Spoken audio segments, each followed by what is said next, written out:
Welcome to the best YouTube channel ever.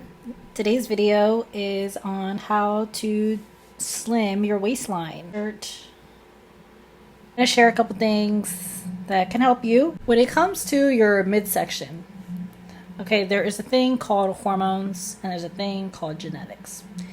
So, long story short, drink more water, eat less, eat more fiber.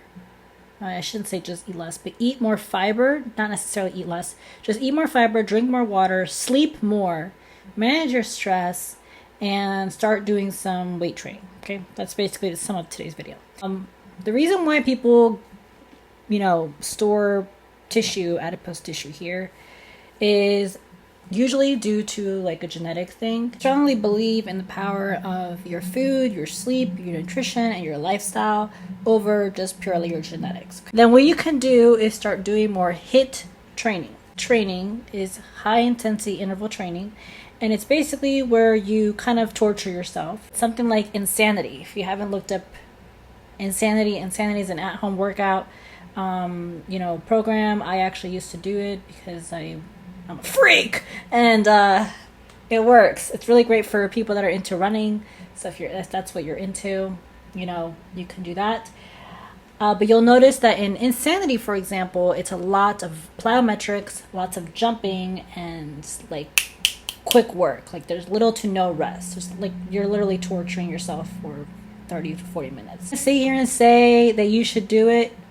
I don't think that there is any really one right way. However, I personally did see results mixing the high intensity interval training, that with like a keto diet, or mixing that with a really high protein, high fat, kind of low carb, or just even not necessarily has to be a keto diet. It can just be just watching what you eat, right? So eating more vegetables, more protein should typically people will see results from that. The problem is people don't want to do that because it's usually uncomfortable.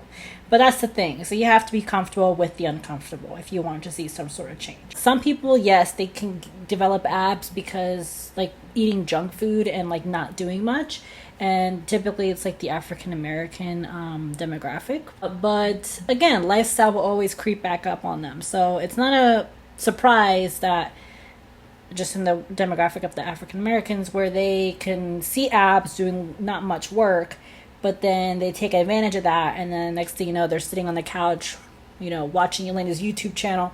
And you won't see, abdominals if you sit all day and not do anything. Okay, so you have to, if you are sedentary, that you sit a lot, then you need to make some time to go for a walk or get your steps in. Also start using more omega. So like back then when I was really into Insanity, I actually got really, really small. Not that I'm that big right now, but I got really skinny. So it was really unhealthy, but that's because I'm a freak. Anyways, I got to that point because I was doing a lot of like intensity weight training. I literally ate fish, almonds, eggs, cottage cheese, peanut butter, half a slice of bread per day, and a little bit of rice, more fish, and oatmeal, and like berries. And I mean, no wonder I was, losing weight, drastically. Incorporating, one time a week, high intensity interval training. So basically 20 minutes, go as hard as you can on cardio. And then, do that for 4 weeks. And then after 4 weeks, bump it up to 2 days a week. And then you can even bump it up to 3 days a week and see how you respond. That might be a little bit too much.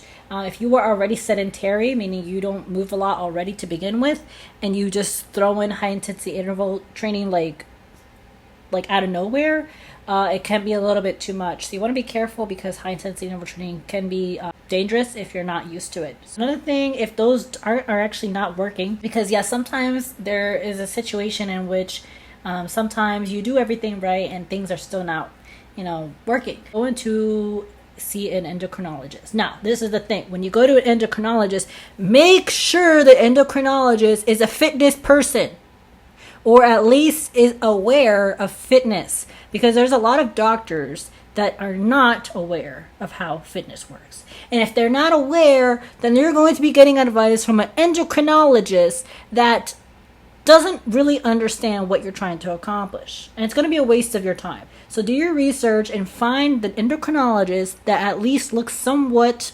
up to par, and you interview them before you work with them, and you ask them the right questions, such as, do you work out? Right? Or do you understand the science behind hormones and weight loss?